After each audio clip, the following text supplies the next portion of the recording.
什么？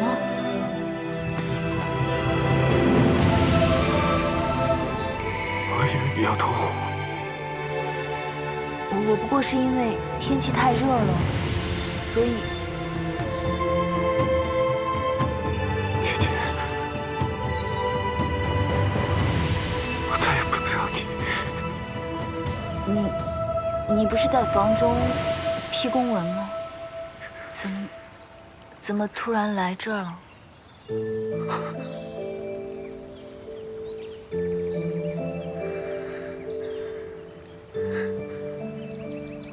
迷姑去拿饭给你，发现你不在，告诉了我便出来寻你。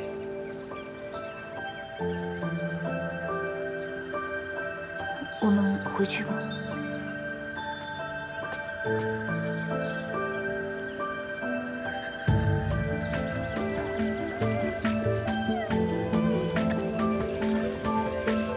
从大紫明宫回来，他就从没问过我师父的事，倒是奇怪了。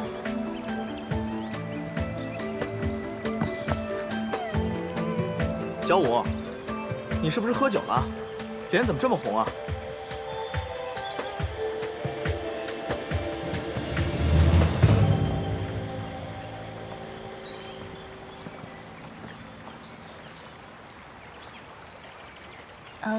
我们青丘景色宜人，所以我就带太子殿下四处逛逛。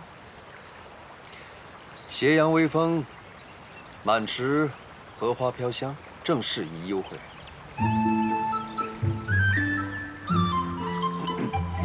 今天下午毕方来了信，说你被人打得半死不活。我跟你四哥觉得这是个千载难逢的机会，特地来看看你到底是怎么样被人打得半死不活。上回伤得半死不活，确实有些失礼。没等您老人家来看一看，就擅自好了，真是对不住您。这次呢，伤得虽重，却不至于半死不活，实在是让您失望了。哪来那么大的火气啊？哎，算了，既然都惹你生气了，不拿个宝贝，怕也平息不了你的怒气。来。这扇子送给你，画面还是西海水军亲自画的，便宜你了。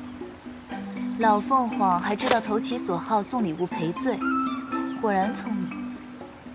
不过，你们两个去西海干什么？我们前些日子碰到西海二皇子，他说有事要求折颜，所以我们就去了西海。大师兄有事情？哦，原来你跟夜华都已经把事情说清楚了。你和昆仑虚那些陈年往事，让我们这些老东西替你瞒了那么多年。现在这样，就不用再打妄语了。之前，玄女偷走了师父的仙体，是夜华帮我救回来的。先不说这个了，我跟你四哥去了趟西海，很累了，不如我们先回狐狸洞吧。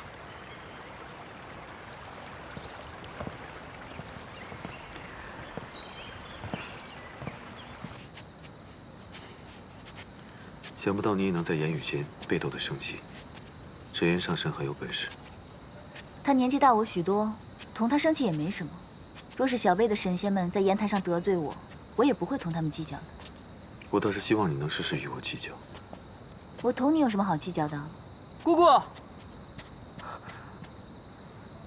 太子殿下，异族的离境义军递了名帖，想见姑姑，已在谷口等了半日了。他还想做什么？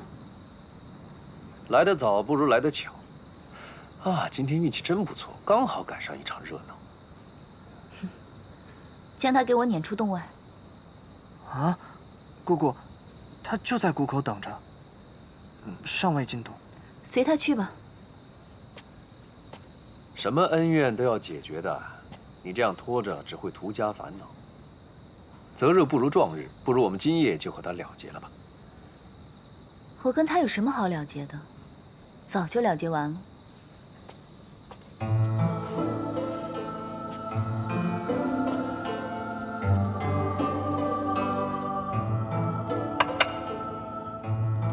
你四哥回来把我书房给占了，我今晚是看不了公文了，只好拉着你陪我下棋。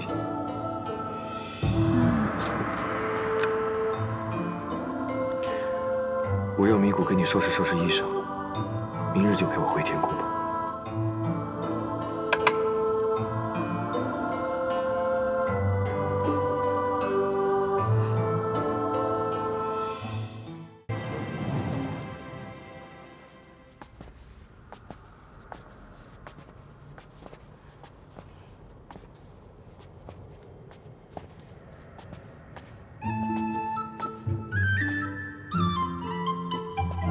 就算是我们青丘的入口，至少也会有个米谷坐镇。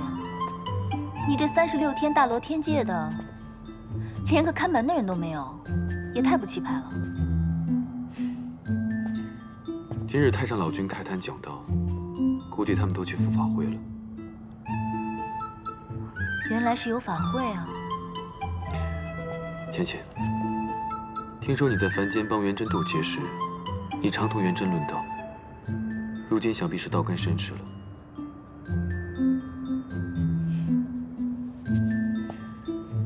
太上老君这数万年来，讲遍天上无敌手，在高处不胜寒这个境界，已经站得十分孤单。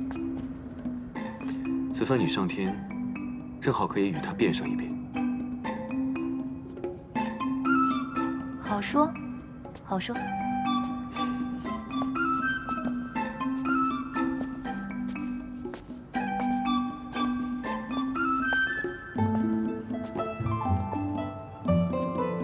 听说你3万岁上开府建衙时，天君赐了洗蜈蚣的名字。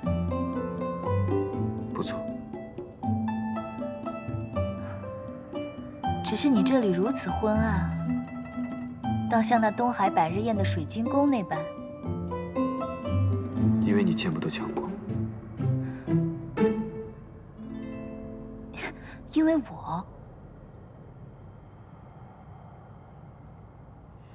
浅浅，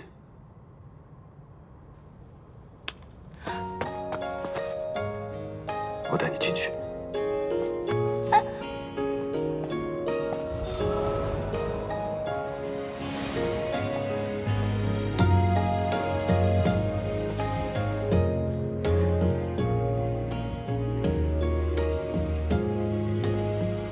想不到来你这9重天，竟然要跳进来，不能走正门。 若走正门，定会将大大小小一院子全惊动了，呼呼喝喝的甚讨人厌，哪有跳墙来的方便？是这么个道理。啊，对了，今天我们来得早，还没到那个嘉云小仙来送文书的时辰。你该不会是没有告诉他，不要将文书送到青丘？ 让他白跑一趟吧。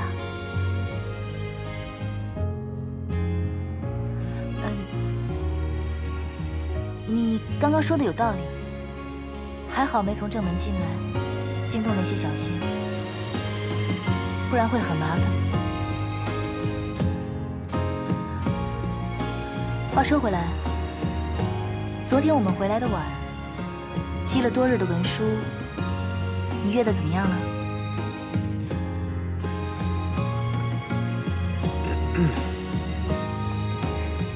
总瞧着这太子比东华那等板正的神仙还要严肃沉稳，今日却能流露出这么一番少年人才有的神色来，着实不易。我有件事与你商量。浅浅忽然如此认真，不知是为何事？不是什么正经的事。 我将在这9重天上休养2、3日。既然来的时候是悄悄来的，没有打出上神的名号，也不能让你大张旗鼓的为我辟出一处寝殿来，不如就在团子的庆云殿凑合2日罢了。你想住阿离的庆云殿？不方便吗？我早已为你辟出了一处寝殿。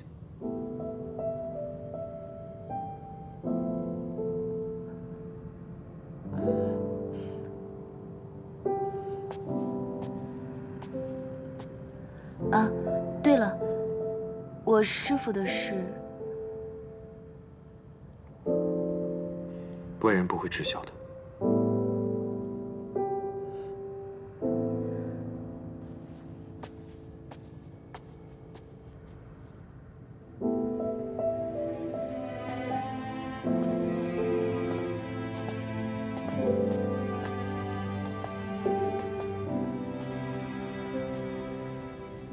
你这院子里也有桃花，是蟠桃园搬过来的吗？这是300年前我种的，到了今年才开这第一束花。300年才开第一束，你也真是有耐心。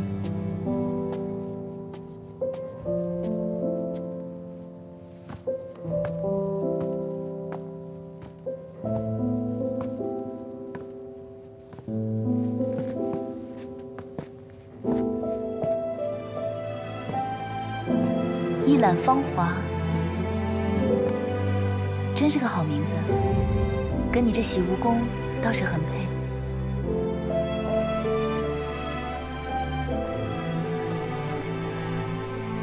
为何自从迈入这院子，就感觉不太对，不太舒服？上神，喝茶。嗯。娘娘，娘娘，果然是你！奶奶等了你300年，你终于回来了。太子殿下，这结魄灯果然是圣物，做的娘娘一丝都没差的。这位仙子，你应该是认错人了。老身是青丘的白浅，并不是你口中的娘娘。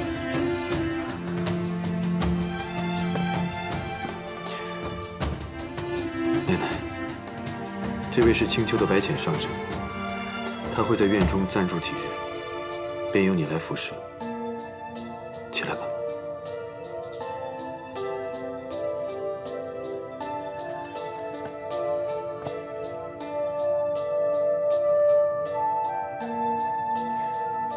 上神待会儿会去灵宝天尊的天泉洗浴，你先去做好准备。是。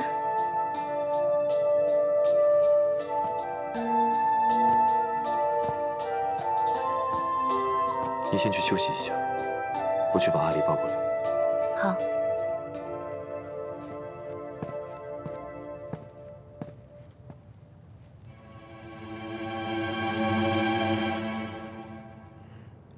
什么？白浅上神来了九重天？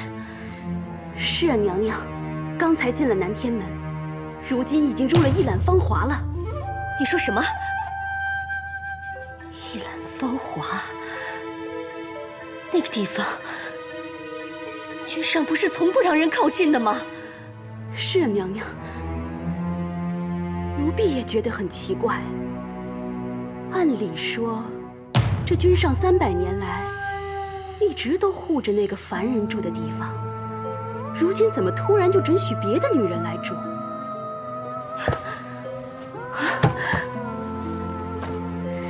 心奴，我觉得这个白浅比我想象中的要难应对。娘娘为何这么说？君上为他屡屡打破禁忌，就像失了心魄一样。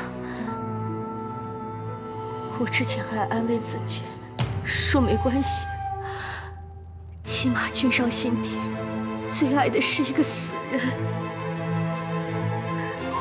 可是现在，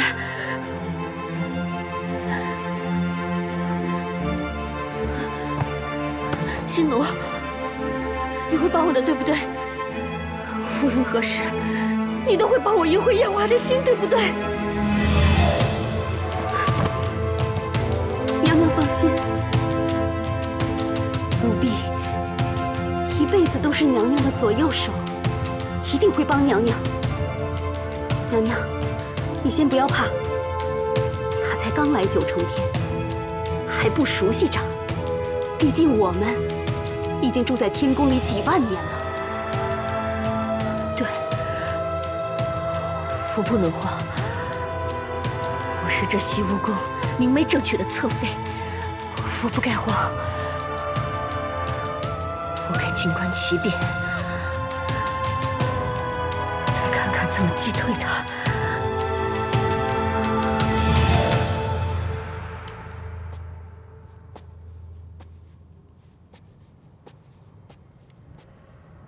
你们太子殿下一直这么喜欢桃花吗？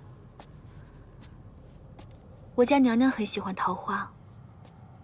她走后，太子殿下就栽了满院子桃树。你说的是阿离的娘亲？上神也听人说起过。我初次见到阿离的时候，他就已经告诉我了。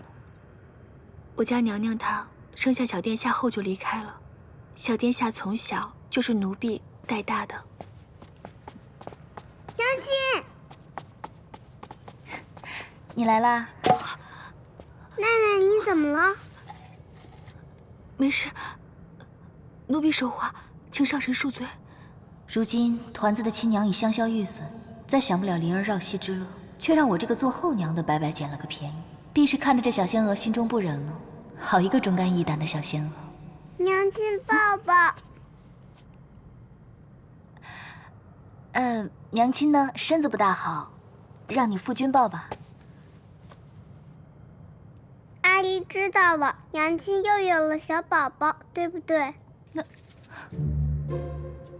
书上就这么写的，说有一位夫人怀了小宝宝，他们一家人就都不许她再抱别人家的小孩来道。她动了，对，胎气。你这个算苗高的小娃娃，怎么连胎气都知道啊？阿离，是谁给你看这书的？是程昱借给我的。又是程昱。这程昱真是个妙人。就算是上神有了身孕，小殿下，你脸红个什么劲儿啊？本天孙高兴了，娘亲有了小宝宝，本天孙就再不是天上最小的一个啦。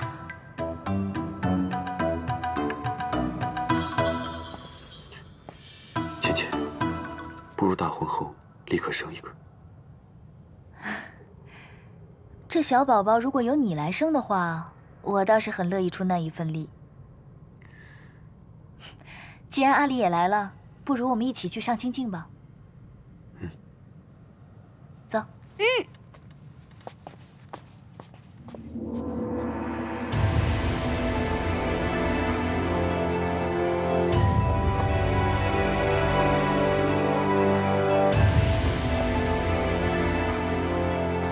参见太子殿下。夜华，若是用你正妃的名义来这泡，能有几个仙娥引路10个，怎么了？我觉得我的接品不升反降，这可不是笔好买卖。若是我们继任了天君天后，便有24个仙娥为你引路，再添上4个心灵手巧的，给你搓背。这听起来还不错。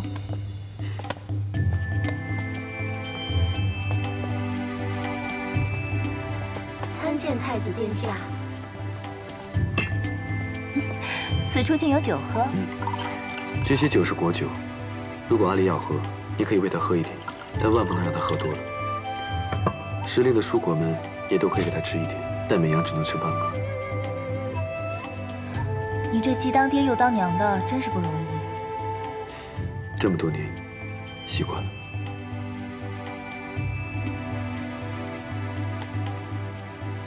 你这幅扇子上面的桃花画得挺好，但缺了应景的诗词。不如你先泡着，我去给你提好词，你来书房找我。好。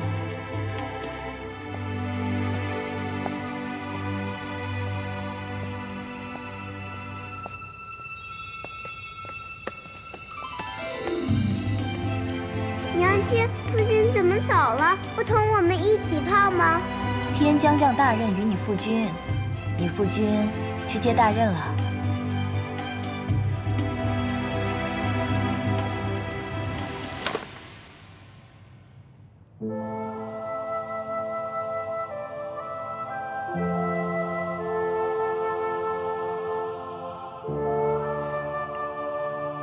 为凡人时你就喜欢桃花，没想到身为上神的你，依旧不甘西后。贤妻，我自欺欺人也罢，你擅长掩饰也罢，虽然我和你之间的情分比你当年和墨渊浅了许多，但你是我夜华此生唯一爱过的女人。我愿等你，等你忘记墨渊，真心爱上我。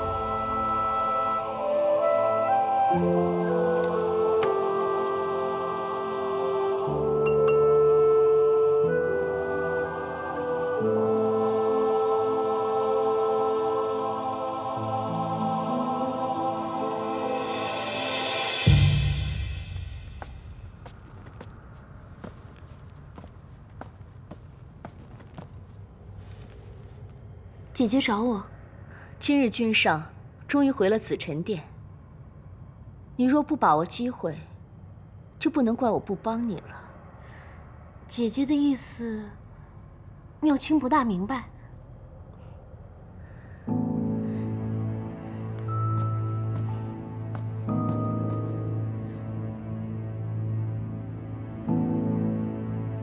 这是一盅给君上的补汤。君上难得回一次洗无宫，你心思要活络些，今夜多在案前侍奉。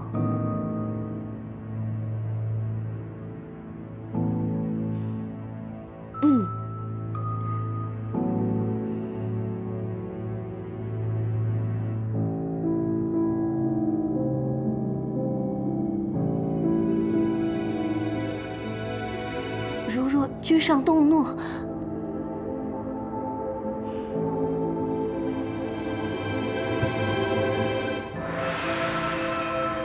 你不了解这个男人，他若真与你有了肌肤相亲，就一定会负责。还有，你不用怕他动怒。一来，你是阿离的救命恩人，他不会要你的性命；二来，你还有我，我会保住你。毕竟在洗无宫，你只能依靠我，而我除了你，也没什么姐妹了。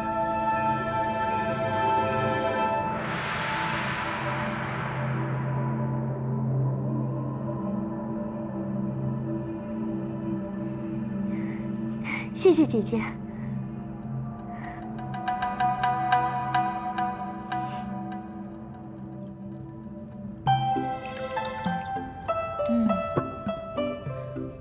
上神请用。刚刚是梅子酒，这杯呢？回上神，这是枇杷果酒。枇杷果，我在青丘的时候最喜欢同阿离吃枇杷了。是啊，我娘亲最爱喂阿离吃枇杷了。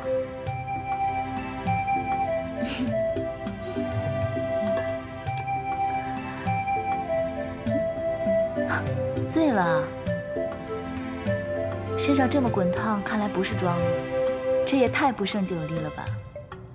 小殿下头一回喝这么多酒，醉成这样，奴婢还是把他送去药王府看看吧。不必了，我喝酒也喝了10几万年了，也算半个行家。阿离刚才喝的这个酒啊，是鲜果发酵酿成的，喝再多也不会醉人的。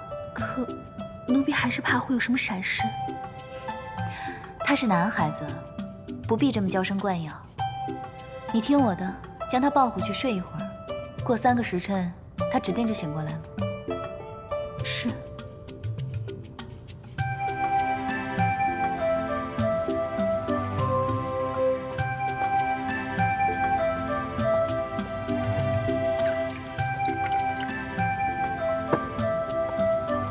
上神请用。这小婢女竟对救主如此忠心，她的救主已经走了有2、300年了吧？回上神，奴婢并不清楚洗无宫的事。太子宫中的事情，你们都不知道吗？奴婢只听说当年洗无宫发生了桩事儿，当时的仙娥和侍卫们都被天君贬居下界仙山了。看来天君为了掩盖这件事，还真是想得十分周全，连仙娥都换了。难怪我在青丘只听说夜华极宠爱素锦，宫中再没有任何妃子，才理所当然地以为他唯一的儿子是素锦生的。老身此番初次来到天宫，并不熟悉这里的路，还请这位仙娥带路，去太子殿下的书房。上神请随奴婢来。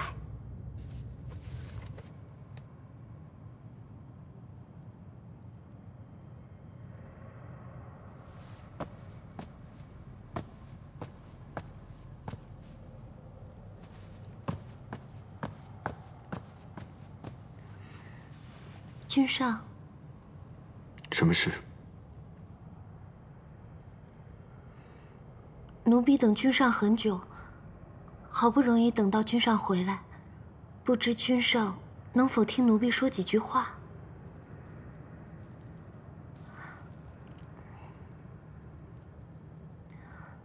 当初妙清因为救了小天孙，因此侍奉了君上几日饮食起居。这算是妙清的福分了。可是妙清因此却要求君上，让奴婢来洗梧宫做婢女，妄想能得到君上的垂青。这是妙清的错。妙清决定今日离开九重天，回到东海。今夜就将这一盅羹汤，当做妙清最后为君上做的了。不知君上能否把它喝下，算是了断君上与妙清的这一段缘分呢？本君与你并无缘分，但你与阿离有救命之恩，你我也算是主仆一场。这个汤，就算是了断吧。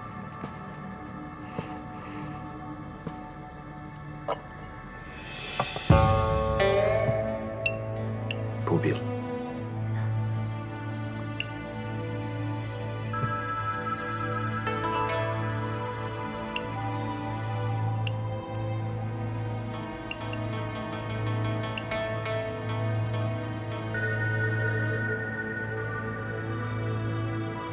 你是不是很想本君喝下去？这汤是妙清亲手做的，自然希望君上能够喝下去。这也是妙清的一番心意。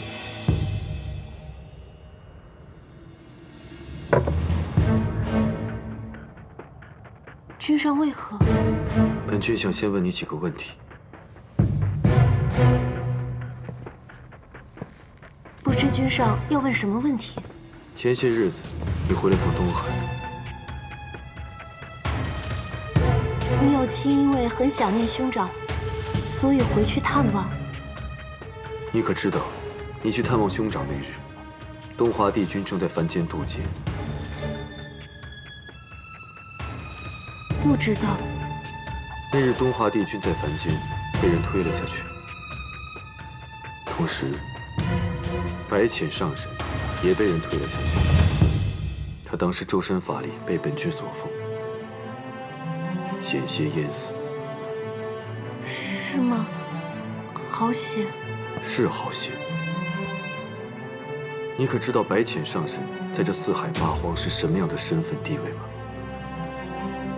青丘、天族都不会放过推他的那个人。妙清，啊，你真不害怕你们东海你的兄长会因此获罪吗？你真不怕你会因为谋害上神被永坠畜生道吗？妙清一时糊涂，求君上恕罪。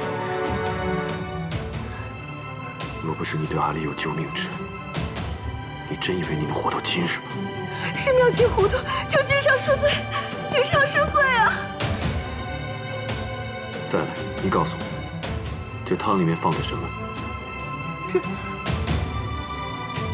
这汤里是能让君上喝下之后与妙清欢好。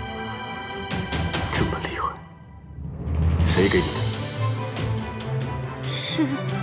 是奴婢从凡间买的。凡间？你真以为凡间这种药对本君管用吗？妙清只是……君上，臣妾听宫娥们在议论，说君上在责罚妙清妹妹，也不知妹妹究竟犯了什么错，但想必一定是并无恶心，可能是太过思慕君上所致，还望君上能看在妹妹曾救过阿离的事情上，饶过她这一次吧。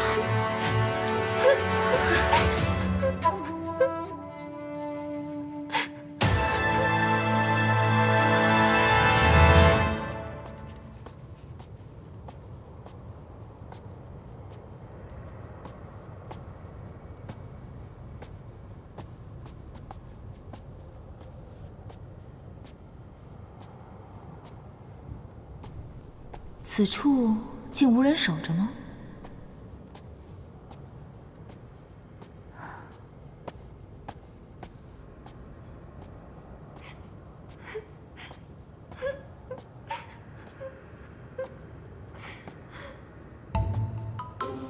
该不会当头鸿运又让我撞上别人闺阁斗趣吧？夜华虽冷漠沉稳些，到底血气方刚。这天上的一众仙娥又都生得不错，他夜里对着一案的枯燥公文，定然十分烦闷。晃一抬头，见着一位眉目似画的小仙娥在一旁红袖添香，自然是要云雨一番。我还是避一避吧。浅浅，你这一来一去的到底要做什么？那扇子我已经提好词了，你进来拿吧。罢了，倒是要看看你能瞧上的仙娥是如何仙姿。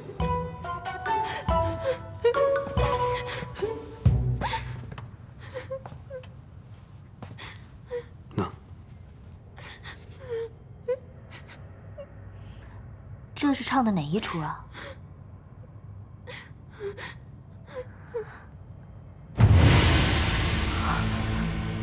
好美的一双眼，可惜这小仙娥虽生的也不错，却配不上这双眼。你这双眼睛，生的倒是不错。叔叔。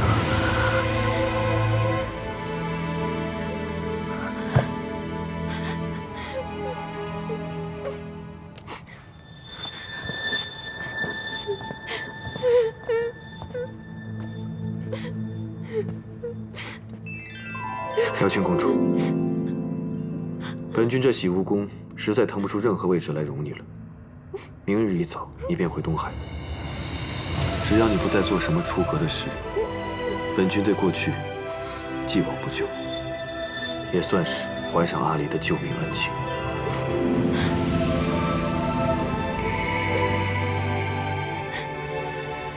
素锦，你倒是很重情义。如果你实在舍不得妙清公主，不如向天君请一道旨，请天君将你一同嫁去东海，你看如何？君上，是妙清一时迷了心窍，才会用下了秦瑶的羹汤来勾引君上。君上，不管你怎么罚我，我都不会反抗的。哪怕是每日领7749道天雷劈石，妙清都不会怕。只求君上不要让妙清离开这洗梧宫。妙清这一生的夙愿，就只能留在君上身边，一辈子伺候君上啊！娘娘，娘娘，上回妙清认错了你，你帮了妙清一次，这一次，请你再帮帮妙清。娘娘，妙清公主既然跪了我，如若我跪回去，也是拉不下这个脸的。少不得要说两句。你说。其实这个事情，真的不是妙清公主一个人的错。你当初明明知道她对你有情，还要把她带到天上来。我知道，你是为了报阿离的恩，让她躲过她的婚事，等她想清楚了再回东海。但她不一定是这样想的，她一定觉得你对她也动了心。你既给了他这个念想，又扮作正人君子，迟迟不肯动手，少不得便要逼着他亲自动手喽。但是当初他说进来洗梧宫当个婢女便心满意足。恋爱中女子说的话，你也信的？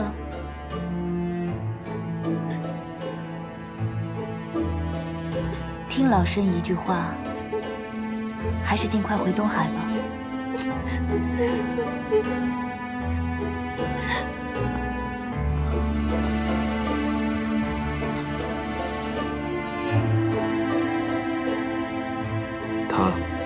是本君的妻，也是这洗梧宫唯一的娘娘。她既然如此说，妙清公主还是回东海吧。君上，君上，君上！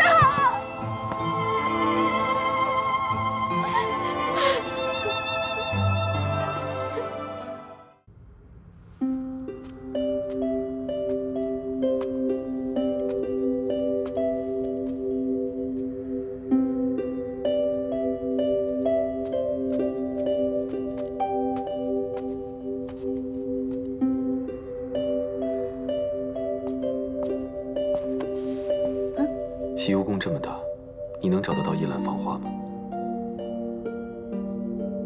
应该还是找得到吧。我送你。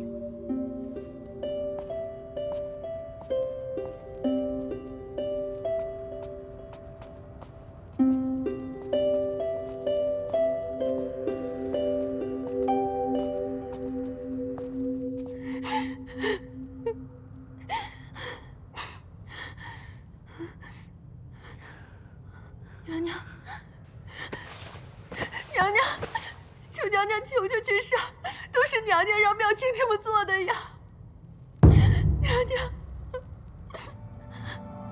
你说，是本宫让你这么做的？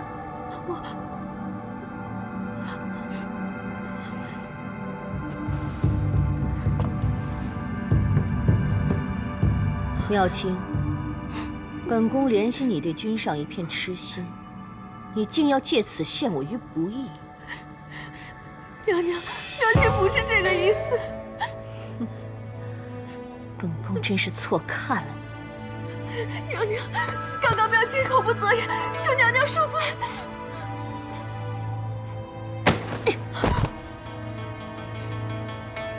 既然君上已经让你离开，你也别耽搁了，现在就走吧。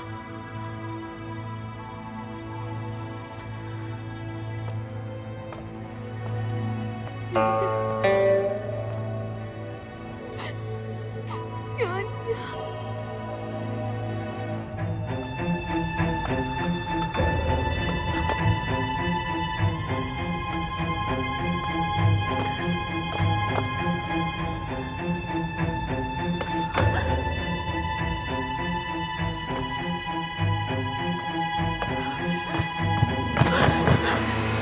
娘，娘娘，你没事吧？娘娘，还顺利吗？许诺，我终于知道，为何月华会对他如此紧追不舍。娘娘，你在说什么？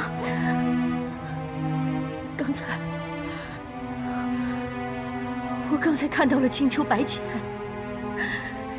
你可知道他长得像谁？他竟与那个凡人生得一般无二。娘娘，你在说什么啊？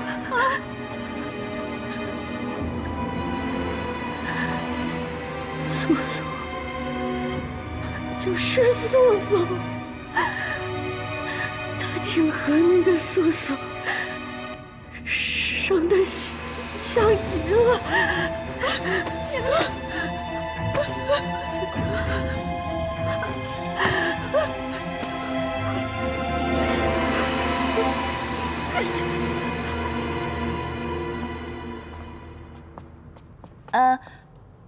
送到这里，剩下的路我就认得了。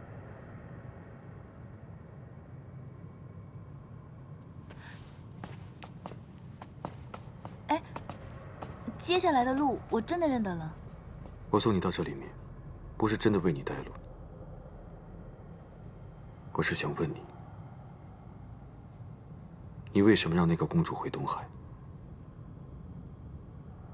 不是你也希望她回东海吗？只是因为如此吗？你这样问我，我倒不知该怎么答你了。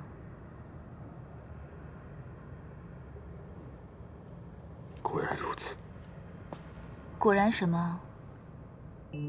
我没有忘了之前对你的承诺，我会记得帮你纳几房侧妃的。只是，既然你不喜欢这公主，那便让她回东海就是了。说起来，这公主心机确实沉了些，今日能对你下情药，改日不知道会做出什么惊天动地的事情来。这后宫还是清静点的好，你说呢？我原本就不该问你这话。方才将你叫入屋内，是为了让你蹙一蹙，却未想到你由始至终只是在看热闹。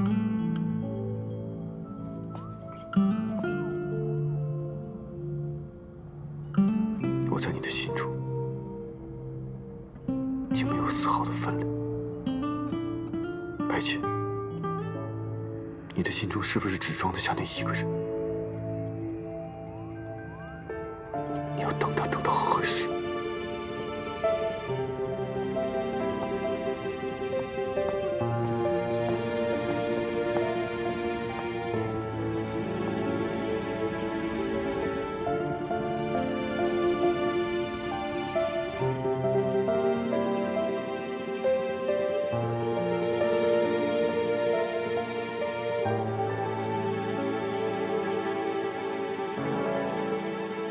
我在你的心中，竟没有丝毫的分量。白浅，你的心中是不是只装得下那一个人？你要等他等到何时？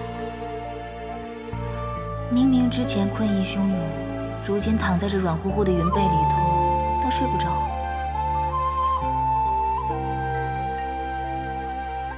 我在你的心中，竟没有丝毫的分量。白浅，你的心中是不是只装得下那一个人？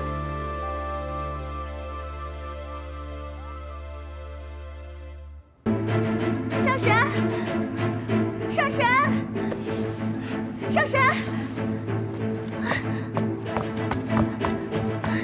上神。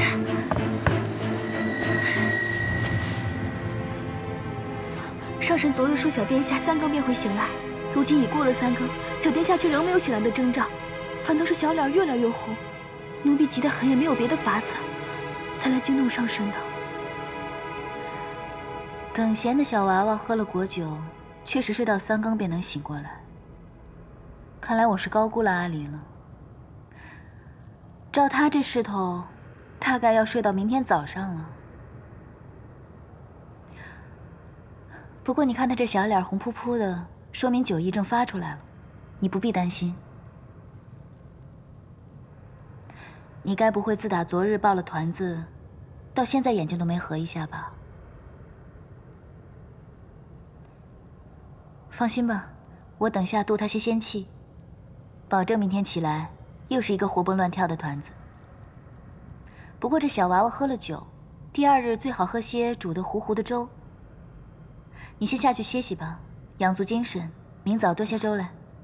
但小殿下若是扰了上神的安歇，你看他现在睡成这个样子，就算是将他团成一团，滚到庆云殿，他也未必醒得过来，如何饶得了我？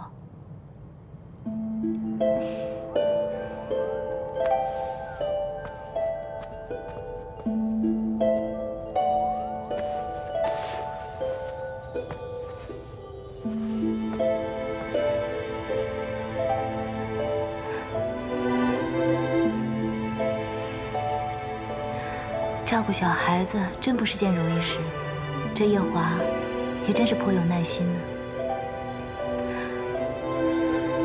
来，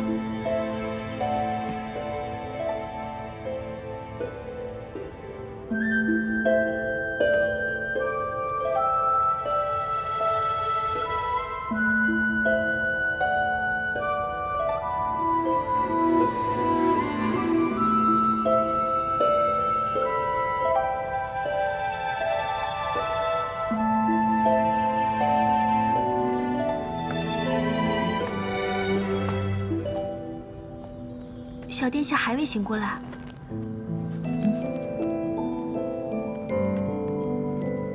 真是辛苦你熬了这碗粥了。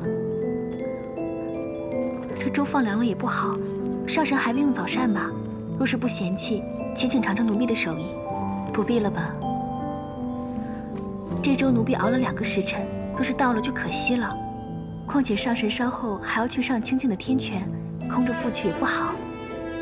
你说的也是，那我便尝尝吧。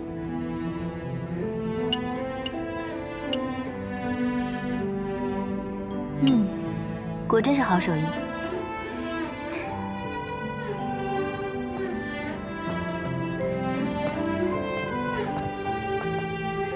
上神，这么大阵仗，灵宝天尊真是有心人啊。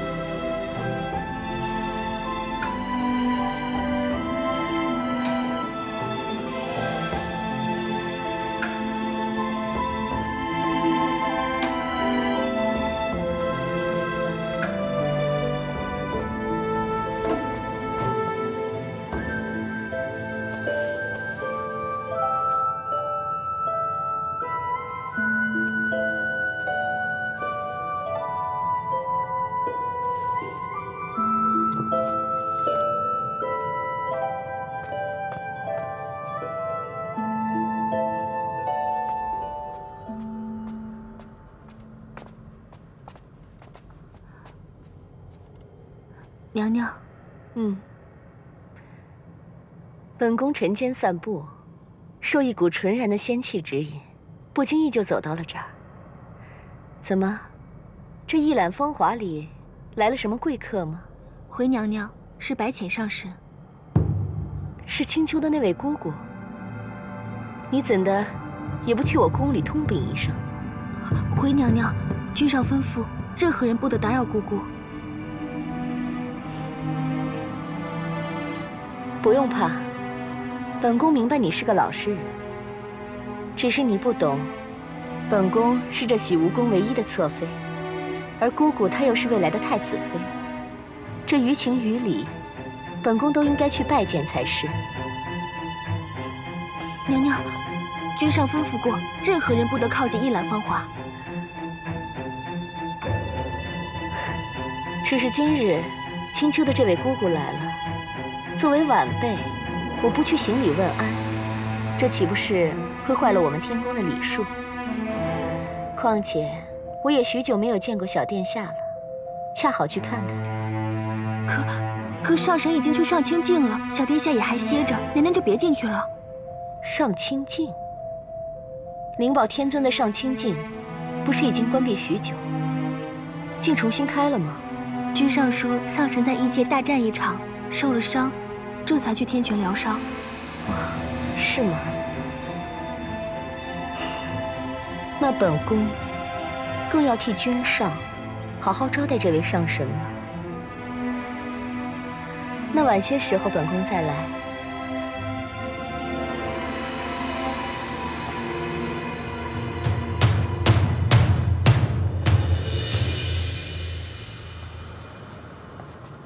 我当初一见他，便晓得他是个不安分的。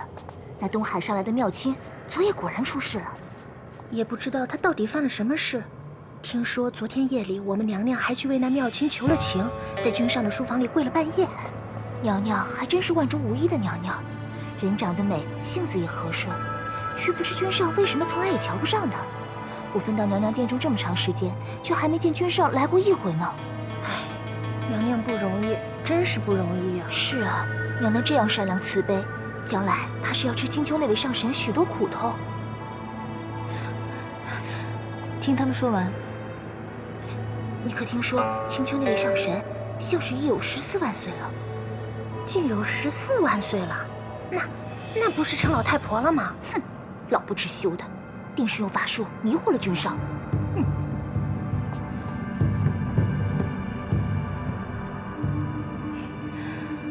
我依稀记着，这天宫里有一道规矩，是不得妄议上神，是不是啊？是。这2个宫女太不像话了，惹怒上神。动怒倒是没有，只不过偶然听到别人这样说，不大顺耳罢了。虽然我是不太计较，但这天宫这么大，总是要让人知道，这规矩立在这儿不是当摆设的。你们说是吗？上神说的是。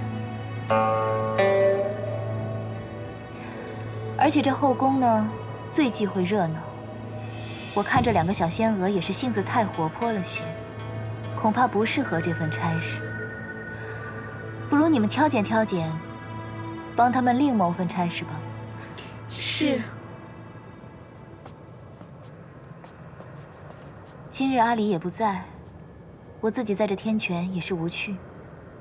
你们在此候着吧，我去挑几本书来。是。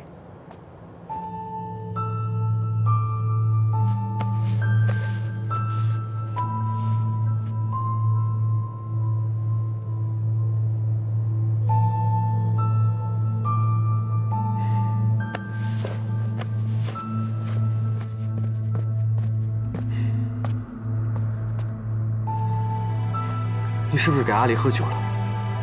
他从昨天下午睡到现在都没醒，到底怎么回事？我不过昨天多喂了他2壶果酒，让他醉了个酒罢了。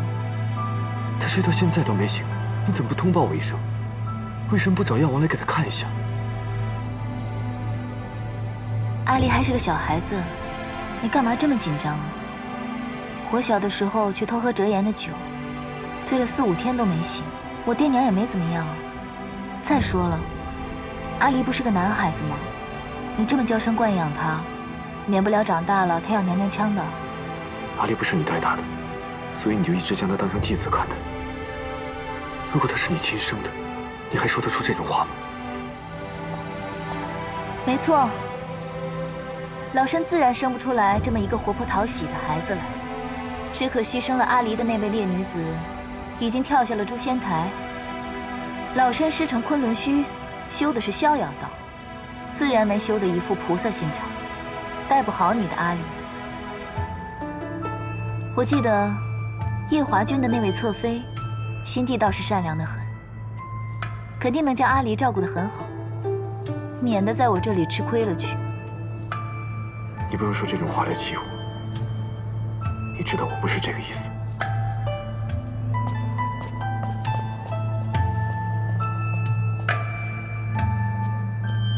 一大早就被2个天族的奴婢编排也就罢了，回来还要被天族的太子教训。我来此处是养伤的，又不是受气的。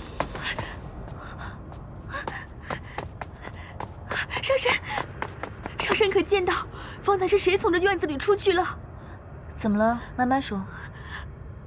上神责罚奴婢吧，都是奴婢的错。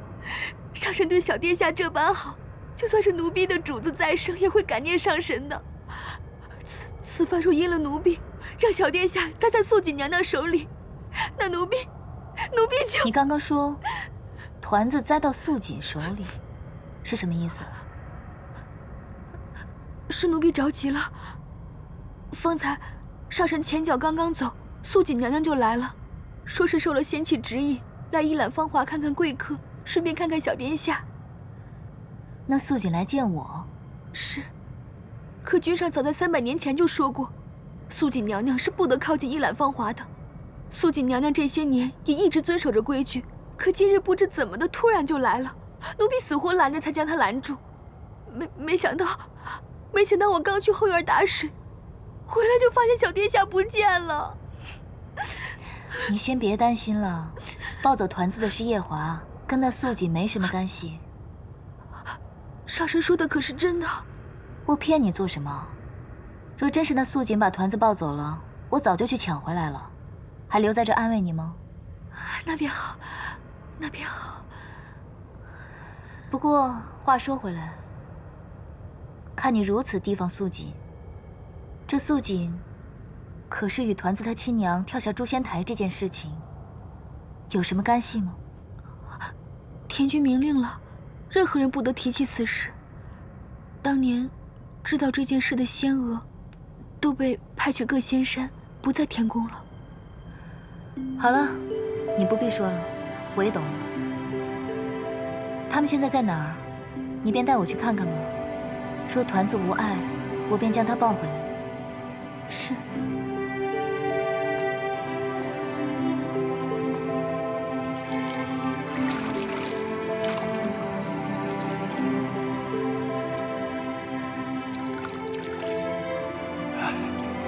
君上不必担心，小殿下只是酒量太浅，没什么大碍，在这醒酒汤里泡一泡，黄昏之前就能醒过来了。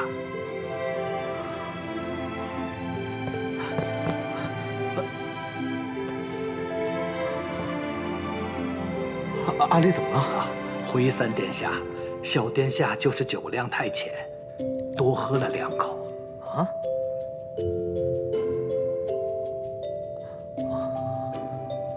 好，你先下去吧。是。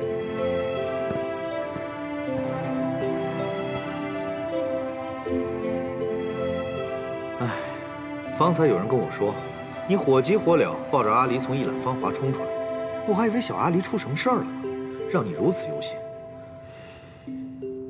啊。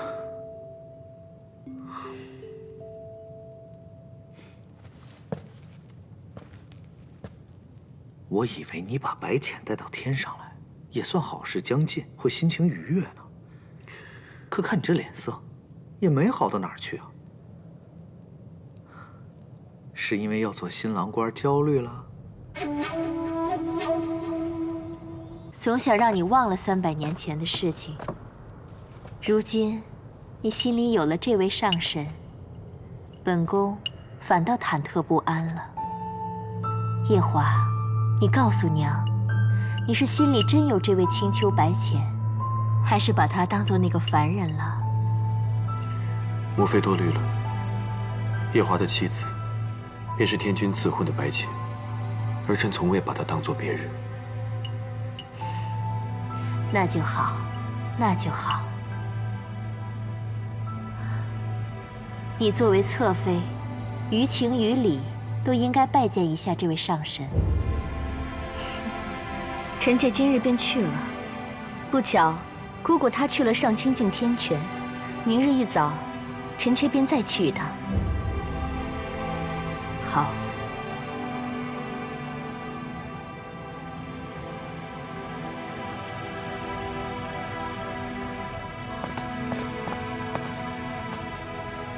上神，平日2位不是贴身伺候吗？今日怎能守在殿外了？君上在殿内和乐须娘娘在一起。乐须娘娘，夜华的母妃。正是。上神找君上有什么要事吗？也没什么要紧事，就是想来看看阿离。那要不要属下去通报一声？不必了，我迟些再来吧。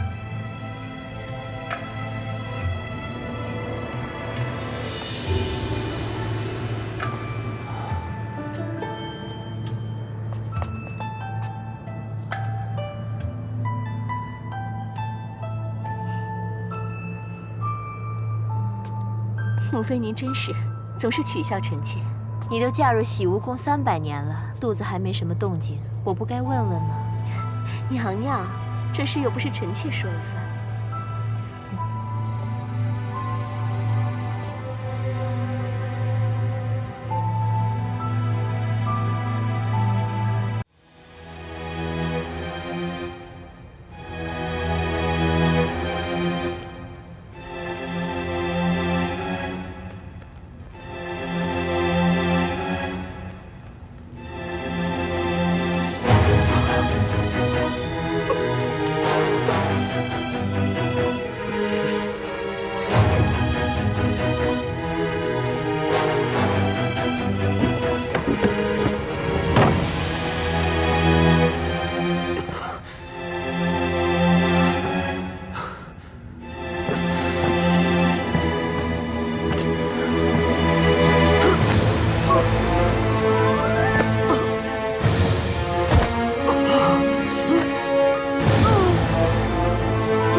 师父，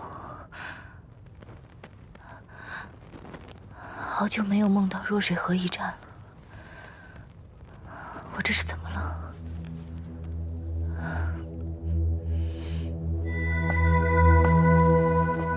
我还是不敢相信，墨渊他真的回来了。珍珍，你先在这里守着，我去将小舞带过来。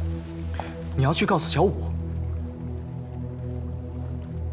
这是他师父，他用心头血为了7万年的人，他判了7万年的人，我当然要立刻告诉小舞，让他马上来。不行，你不能就这样去。你的意思是，夜华？对，我就是害怕夜华会多想。你要记得，他是天族太子，如果他知道自己的未婚妻这样对待别的男人，就算那个人是他的恩师，这也不妥。可夜华早已经知道墨渊的存在了。大紫明宫一战，就是他将小舞和墨渊给救出来的，你忘了吗？这不一样。就算他见到墨渊的仙体，也肯定知道墨渊已经魂飞魄散了。可如今墨渊的元神就在这儿，总有一天是要彻底返回昆仑虚，重振天族的。这可不同。此时的墨渊对他来说，是一个真真正正活着的人。你说的倒也不错。看来我让小舞知道之前，得去和这位天族太子见一见。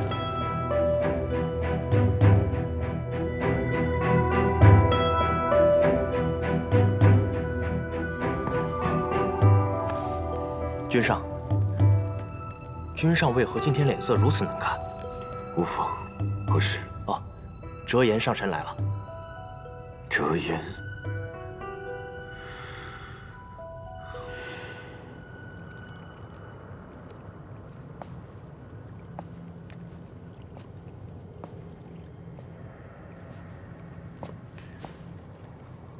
折颜上神。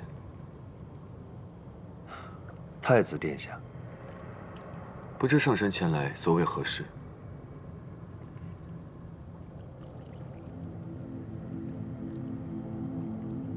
墨渊要醒了。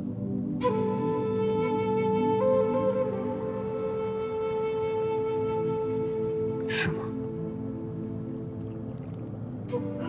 太子殿下难道就没什么想说的吗？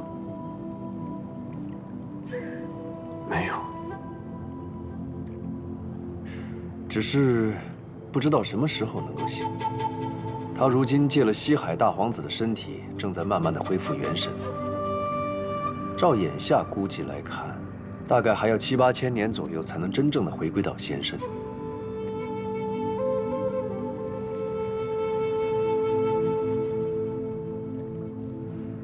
昨夜我去看墨渊的元神时，忽然想起小舞他拜师的那一年，他初次上昆仑虚，就是我带他去的。那时他听说墨渊是个战神，开心许久，还以为墨渊一定是那种有着3头6臂、气吞山河的上神。没想到拜完师后，他竟然还难以相信墨渊竟然长得如此模样。喂，你真没讹我啊？他真的是四海八荒唯一的战神墨渊啊！怎么，你都已经收了人家玉清昆仑扇了，也拜了师傅，难道后悔了？可他长得真的不像战神。我何处不像战神了？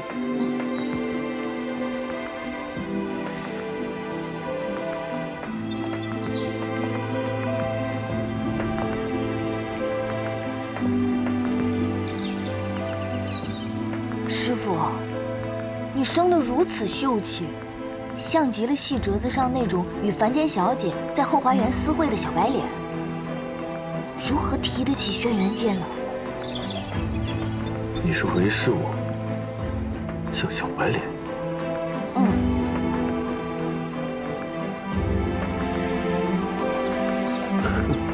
墨渊呐，墨渊，我这次真的送了你一个好徒弟，日后你可有的受了。哼。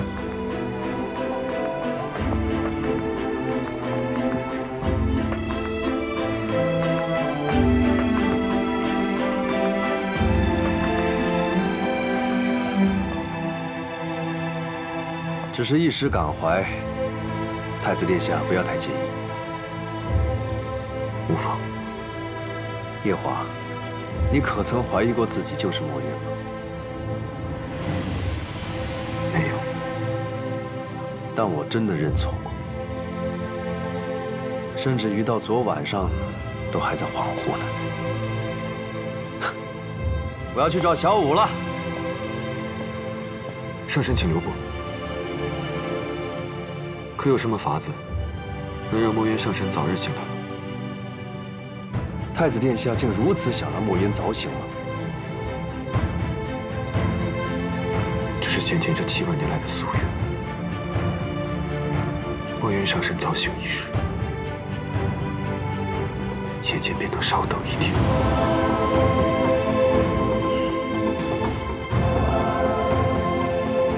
好，那我就坦白告诉你，如果想让墨渊早醒的话，首先我需要劫破灯。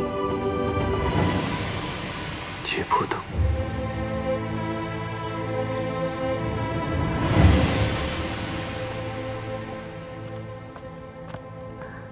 上神醒了。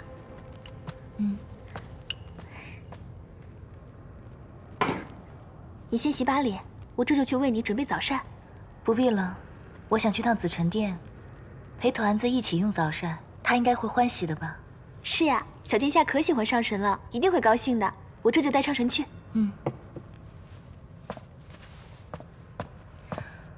罢了，我还是去上清境吧。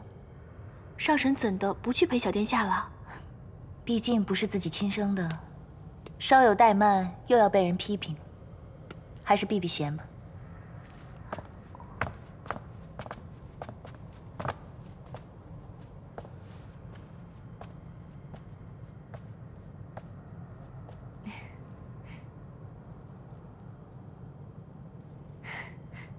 妹妹昨日一直在紫宸殿里陪乐西娘娘照顾小殿下，今晨终是脱身，便急匆匆地赶过来，特意想过来拜一拜姐姐。你既然这么急着来拜我，为何昨日初见时不拜，现在才拜？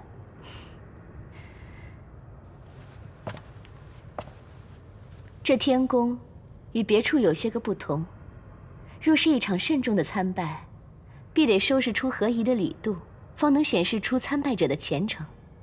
这按照天宫的规矩，姐姐方值天宫，妹妹便该来参拜的。只是这件大事，君上从来没同妹妹提起过，是以昨日初见，竟没能认出姐姐来，殿前失仪，倒让姐姐笑话了。此番妹妹来的这样迟，先给姐姐赔不是了。却是我初来乍到，不懂你们这天宫的规矩。听你这样说起来，倒还挺有趣的。那你便依着这规矩来拜我吧。方才妹妹已经拜过了呀。拜过了？你这拜也太平易近人了。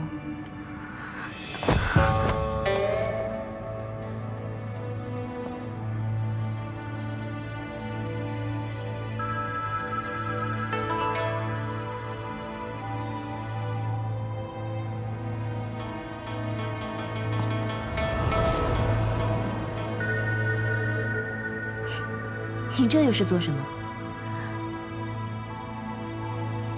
方才那一拜，妹妹是依着侧妃拜正妃的规矩；现在的这一拜，却是要拜恩人。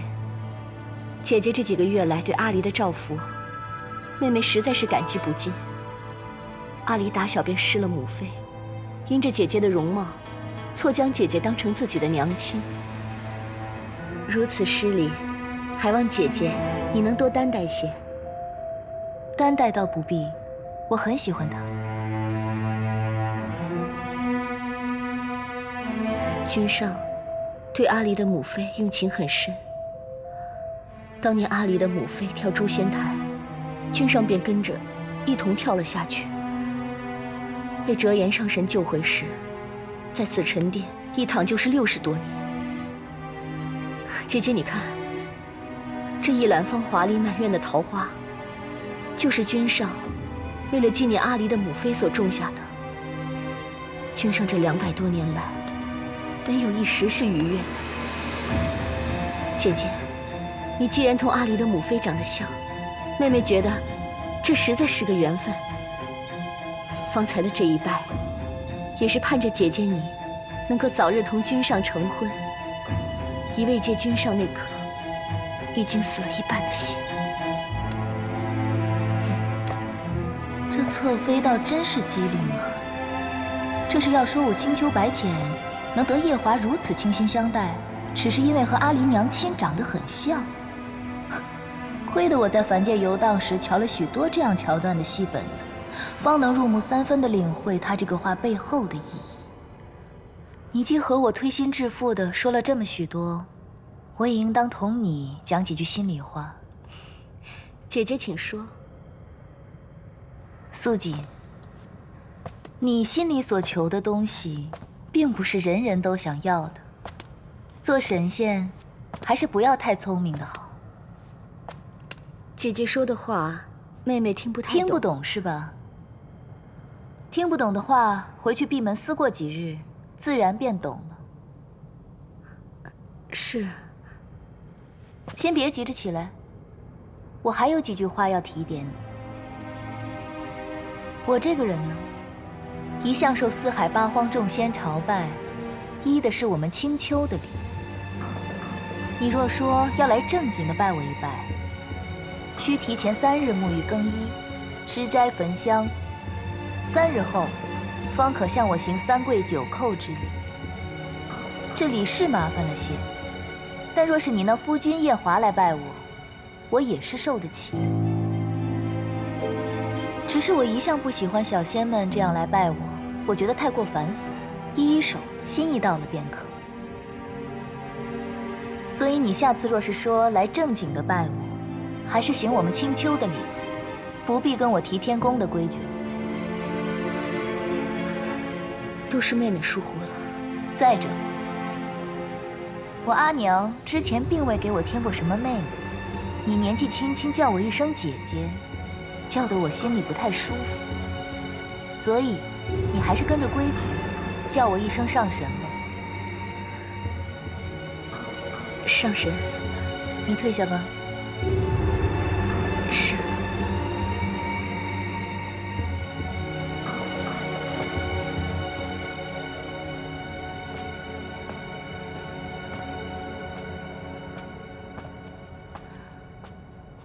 想不到夜华就是这样的情种。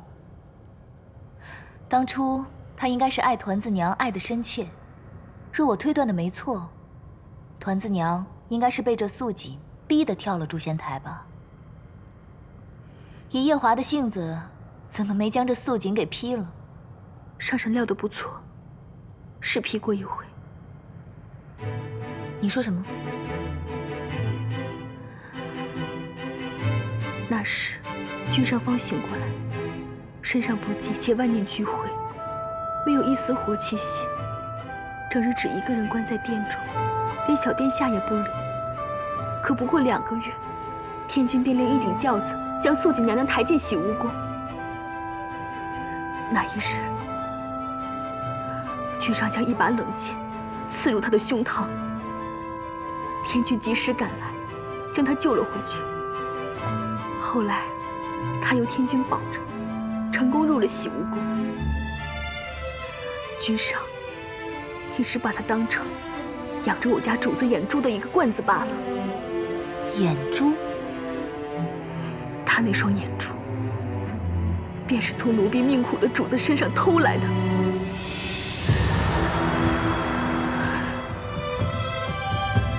乐须娘娘说，君上以为将自己的心思瞒住，让九重天的人以为他不在意我家主子，便能保住我家主子的命。可他的心思瞒住了天上诸位神仙，也让我家主子心灰意冷，以为君上当真嫌弃了他，却没瞒过天君。终究还是要了主子的一条命。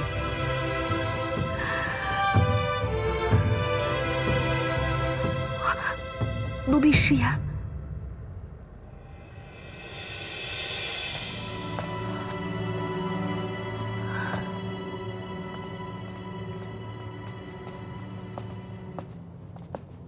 哲言，刚刚那个侧妃是不是看到了你，所以才行如此大礼？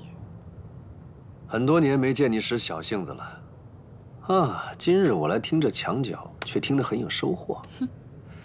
你四哥常常埋怨我当初不应该送你去昆仑虚，送错了，说你不过就是学个艺，怎么学得整个人不太灵光了，完全没有当初他待你时的天真活泼了。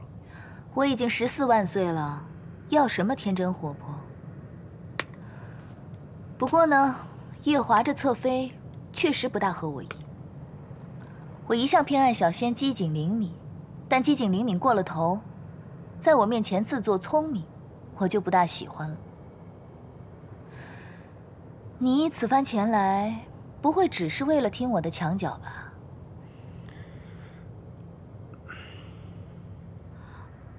奴婢先去上清净，后着上身。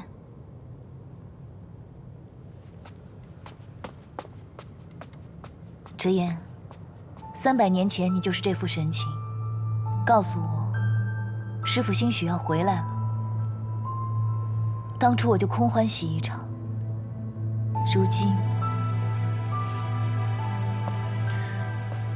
如今，我告诉你，墨渊真的要回来了。你也不寂寞。你当真不是在骗我？丫头，这次绝对不是骗你的。前些日子，我跟珍珍去了趟西海，办了一趟事情，在那里遇到了西海大皇子。那时候我就发现这西海大皇子身上的仙气很不一般，于是我就施了仙法，查探了一番。结果查探下来，竟被我发现他是2个人。醒着的那个是他自己，睡着的另一个如何？另一个便是你师父墨渊。你怎么知道的？你年少时也曾跟我学过这门法术。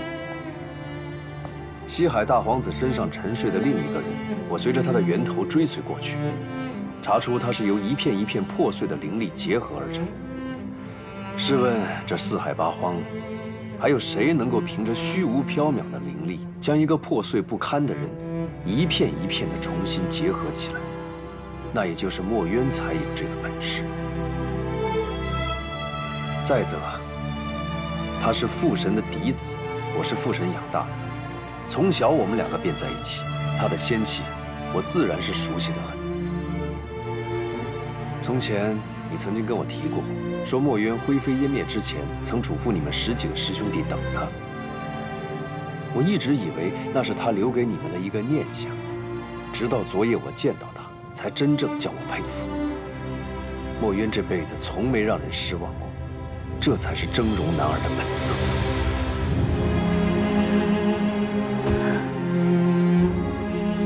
师父，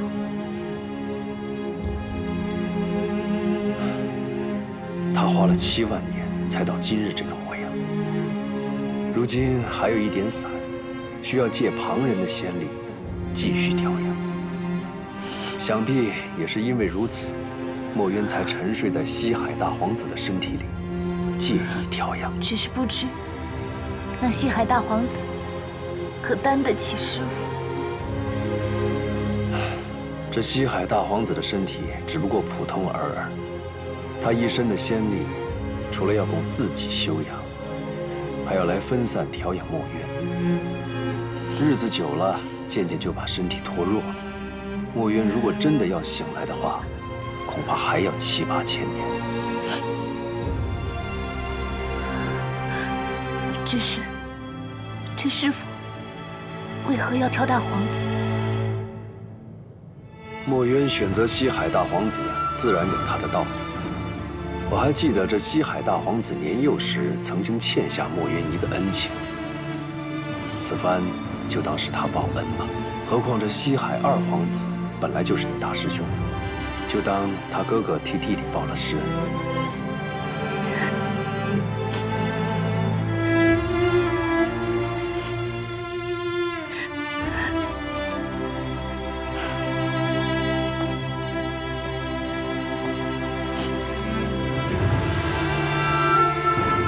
丫头，你怎么哭了？这件事情，我心心念念了7万年，我真的怕又是空欢喜一场。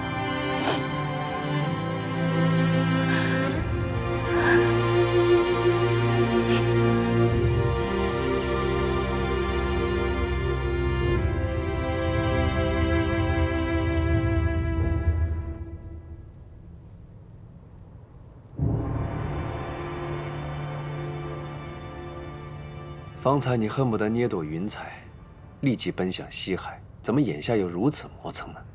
方才听完你说的这番话，我实在没办法好好的待在这9重天了。就算师父还没有醒过来，我也想去看一看他。只怕你突然离开，没法对你未来的夫婿交代。来这上清静疗伤，我终归欠他人情。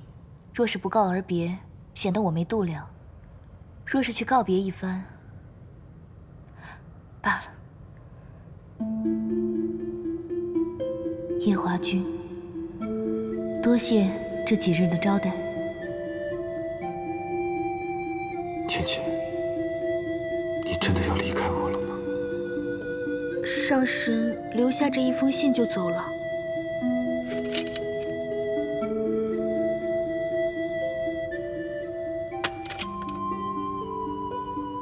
他可还有什么话吗？一句话也没有，看上去应该是家里出了什么要紧事，红肿着一双眼睛，也来不及看眼小殿下就走了。去吧。